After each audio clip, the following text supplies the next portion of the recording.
Oh! What is going on?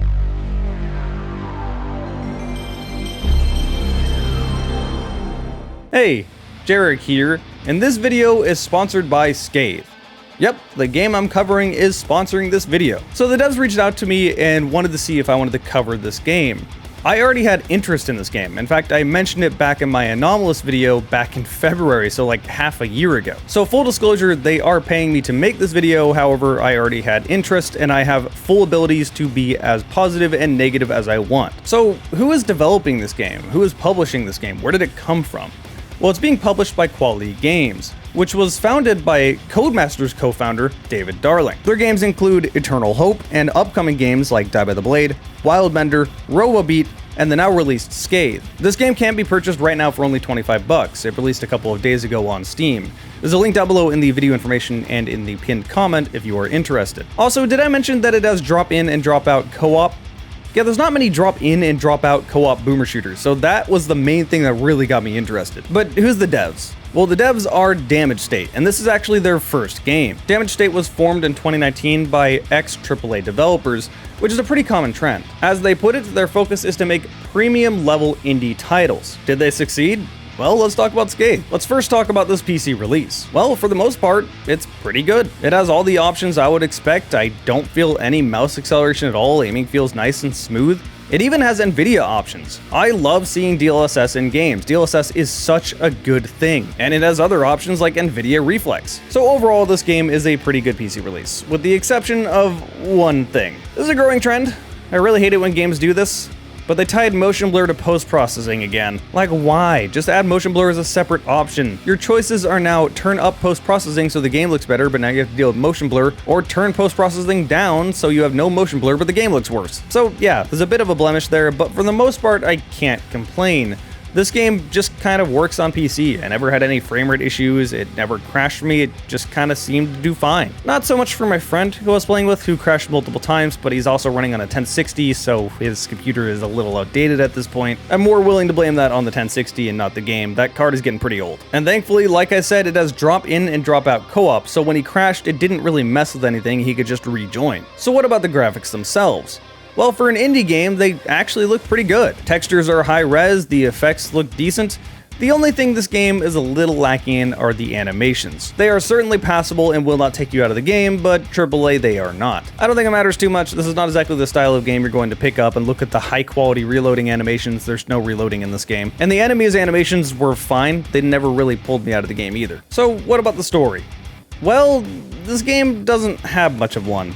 It's there, but that's not the priority, and to be honest, it doesn't really matter. You get an opening cutscene when you launch the game. You take orders from the Divine Creator. Your task is to attack his brother down below. Basically, Heaven is taking the first shot, and you're going to attack Hell. But other than that, you don't get any more story set up, and again, this doesn't matter too much. That's not the goal of this game, it is action. So let's talk about the action. How's the gameplay? Now, if you just saw clips of this game, you would assume that it's part of this boomer shooter evolution that Doom Eternal started, and then Shadow Warrior 3 jumped onto, and that style of game, but it's not really anything like that. It's quite different. First, I need to explain what your goal is. What are you even doing in this game? In order to explain that, I need to explain this map. Yes, this is your map. It looks confusing at first, but it's really not. The zone with the red circle is the zone you are currently in. You will explore the zone and you will find gates with icons of other zones. Those gates will just load you into that zone. It will always be an adjacent zone, you won't like teleport randomly. As you explore these zones, you will find new guns, new magic abilities, and bosses to kill. Your goal is to kill these bosses and take the items they give you. So yeah, once you know that, it makes a lot more sense. It has little elements from all these different genres. The core combat is very similar to that of a boomer shooter though. The movement is pretty straightforward. You move fairly quickly, you don't have to reload, you have a lot of aerial drift, and you have a dash which doubles as your melee. This dash also has invulnerability frames. And I will say, it's really fun to just dash into the base enemy and watch him go flying.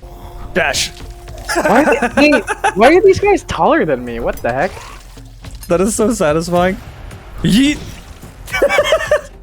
Man. Yeah, if you get cornered, you can just dash out. I played this game for roughly 4 hours, and I found 3 different weapons. I'm still fairly certain there's things I didn't find. The starting weapon is a machine gun with a split function of a rocket launcher. The split function is on a recharge, so you can't just spam it. The machine gun gets inaccurate if you fire on full auto, but if you tap fire, it is incredibly accurate. In my opinion, this is a better starting weapon than just a standard pistol that you use once and then never again. Also, it has infinite ammo, so you can always use something. The next one I found was a pretty unique pump-action double-barrel shotgun. This thing does a ton of damage and has way more range than I expected. Also, its split function puts down a mine, but will also blow up on contact if you shoot an enemy with it. The one real complaint I have with this shotgun is that there's not really much visual recoil, so while it is very strong, it doesn't necessarily feel very strong. Just kind of touching up these animations would do a lot for the game. The last weapon I found was this electric weapon that basically acts like a plasma gun, and I have to say the design for this thing is really cool. Its split function will stun a group of enemies. Now there are more weapons in this game, I know that for sure. I was finding ammo for other weapons, but I didn't find the weapons yet. I did find 3 magic abilities though. The first one is a basic healing ability. This will heal 25 health. However, it doesn't use much mana and you can use it multiple times. You get the mana back by killing enemies, and that's what those sort of armor shard looking things are. A healing ability is obviously very useful. You can go from no health to full health and still have some mana left over. The next ability is a freeze ability, which freezes everything. Extremely useful. But the last ability, the blood ability, this just straight up kills everything. This uses a lot of mana, obviously, but again, that's obviously extremely useful. So how about the enemies? Well, there's quite a few in the game. In fact, so many I don't want to cover every single one of them individually. I'd be here all day. They all look unique and stand out from each other, so you won't confuse them. And that's good, because this game runs on a live system. You spawn with 10 lives. If you lose all 10 of those lives, you respawn somewhere. To be honest, I don't exactly know how this works. I've had times where I've died and respawned on a zone right next to me, and I've had times where I've died and respawned 5 zones away. I'm just kind of confused. But the main point is that you don't lose all your progress, thank God. I know people that like roguelikes get upset when I say that, but my personal preference is I don't want to lose my progress. So that's the rundown of Scathe. And as a co-op game, it's almost relaxing. Just get into a call with a friend and explore this map.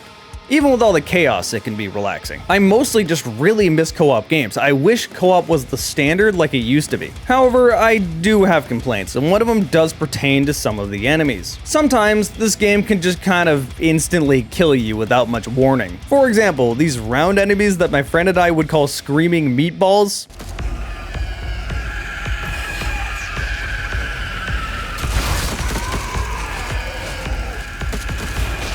The game apparently calls them fleshies. These can kill you rather quick. Oh, I still have those double clips. Oh my god, what? What killed me? I had full health. I'm not gonna lie, in third person, this is hilarious to watch. When you say Hellhound, I just think of Helva Boss instead of any actual mythical lore or anything. Oh god. Fox, you... Oh, oh my god! Save me! That landed right on your head. Somebody please clip that. Holy shit.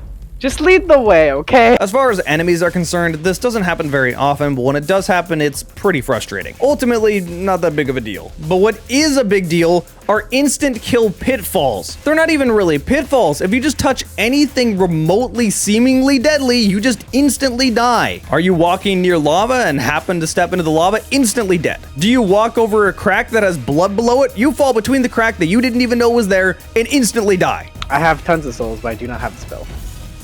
What the? That's bullshit. Oh yeah, I forgot to tell you, blood instantly kills you. Like, why? Why does it work this way? Why doesn't it just do burn damage to me or damage over time until I jump back out? Unless I literally cannot get out of that pit, this should not instant kill me. This is really frustrating. Vast majority of my deaths came from this, and this absolutely needs to be changed. That is far and away my biggest complaint. All my other complaints are not quite as big. You can kind of ignore them, they'll be a little frustrating, but nothing like that. Like for example, when it comes to boosting, you can only boost either on the ground or at the peak of your jump. Why? Yeah, if you try to jump and then boost immediately, it just won't let you. And let me tell you, dying because you couldn't boost right out of your jump feels pretty bad. This is another one of those little tiny things that I think needs to be changed. Not a game killer, but I just don't know why it works this way. To reiterate, if you want to boost as you're jumping, you have to wait to the apex of your jump before you can boost. That's what I mean. Another complaint I have is that this game is extremely stingy when it comes to ammo, to the point of where 90% of your gameplay is just using the base assault rifle. The only way to get more ammo is through ammo pickups throughout the map, and there's not many of these. Your ammo reserves are not much either. This is a pretty big deal because when you do have ammo and you're able to swap back and forth between weapons, the combat feels great. But when you're restricted to just your assault rifle, it kind of can feel a bit repetitive. I think the fix is pretty easy. Just give me a magic spell that would give me ammo back. It would still force me to watch my ammo supply and swap weapons when I need be, but it also wouldn't restrict my ammo so much that I could only use the assault rifle. And the last complaint I have is that I really wish there was fast travel in this map. The way this map works is that you can't see the zones you haven't gone to yet. It'll just be straight up black. When you go there, it shows up on your map. However, you can't fast travel to the previous zones. So if I am over here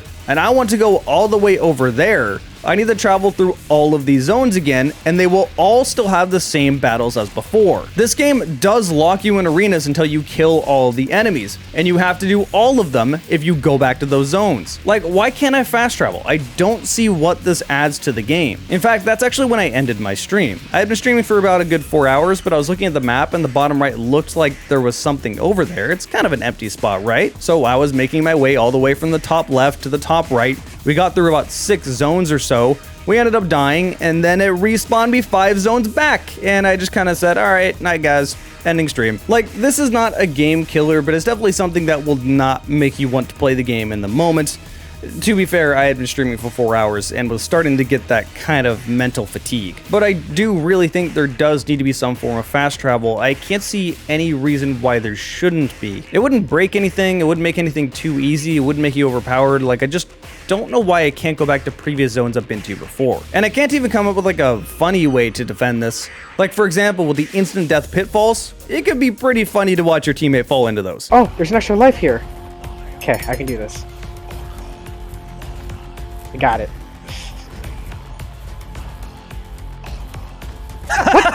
What? So yeah, that's Scathe. What's my final conclusion about it? Well, for a co-op boomer shooter that's only 25 bucks, it's pretty good. It does have its problems, and those problems tend to be the type that will compound over time and get more and more frustrating, but I don't think any of them are remotely close to be game killers. I do think if you have a friend you want to play this with, you're going to get your money's worth and you're going to get a good amount of time out of this game. And at the very least, hopefully more games will start doing co-op. I really miss it. But yeah, a big thanks goes to them for sponsoring this video. If you want to buy Scathe yourself, check that link down below in the video information or in the pinned comment. Huge thanks goes to you that joined me over on Twitch. It was pretty fun streaming this game and hanging out in a Discord call. If you want to subscribe to my Twitch, you can check the link in the bottom right. If you subscribe, then you can see my videos at minimum 1 week ahead of time, usually more. And of course, thank all of you for watching this video.